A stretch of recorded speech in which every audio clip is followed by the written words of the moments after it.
What's up, everybody? Patrick LaRouche here from Evolve Restorative Therapy. You can find me at livepainfreeprocess.com. I help people understand that everything is connected in the body. We just need to learn how to use that connectivity to eliminate pain rapidly and quickly and easily, because that's how the body works, folks.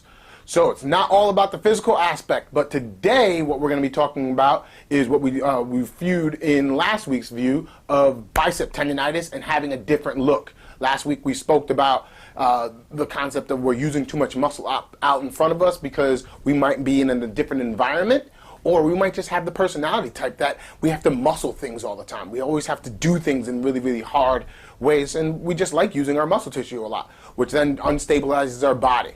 So what I'm going to do is show you how to clean up bicep tendinitis, still through a different eye, but in the world of trigger point work. So what is a trigger point? Trigger point is a nodule in a muscle, or in my world, I like to tell people, is an inaccurate or inefficient muscle functionality.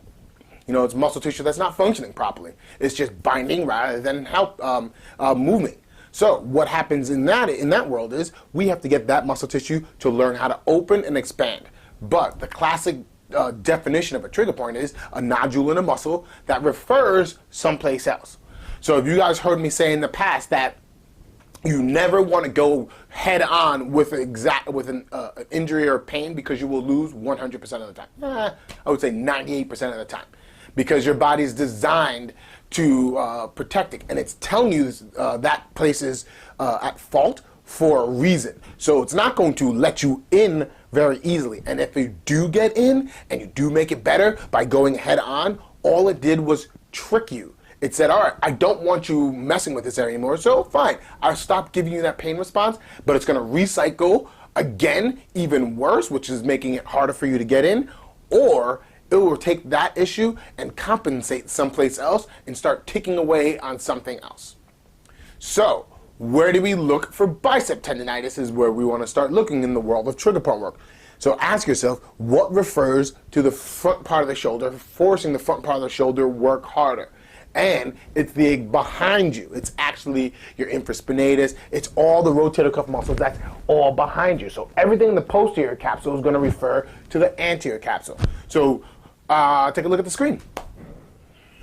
All right, so what you want to recognize here is all these dots that's happening here is all referral pain patterns. So this is not a great picture, but it shows you the concept that I want you guys to start realizing. So when you're doing the trigger point work that you need to do is you need to start focusing on the whole posterior side of the scapula, as well as the posterior deltoid and some of your tricep, which then refers issues here.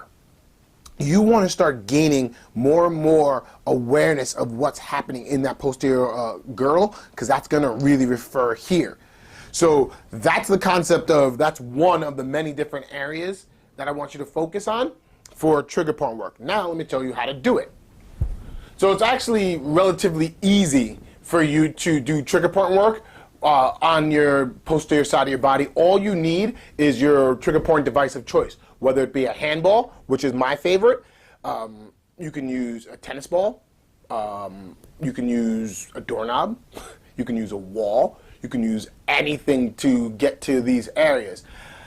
What you want to do is put the ball against the wall, and you lean against the wall itself, so the ball is against your scapula, and all you have to do is wait and hold. This is the one little trick that I want to tell you guys. Infraspinatus in this area is notorious for taking its time to talk to you. So take your time in the world of pushing against the wall and waiting to see what happens.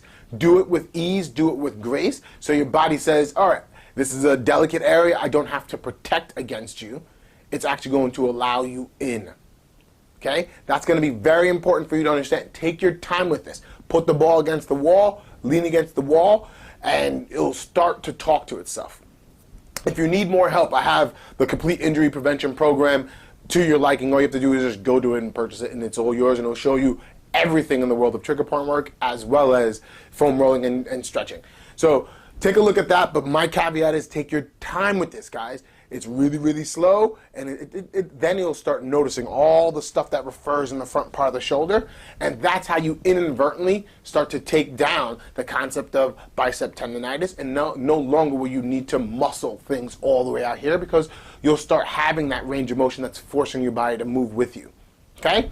If you know somebody that has bicep tendinitis, tell them to look at the first one as well as this one.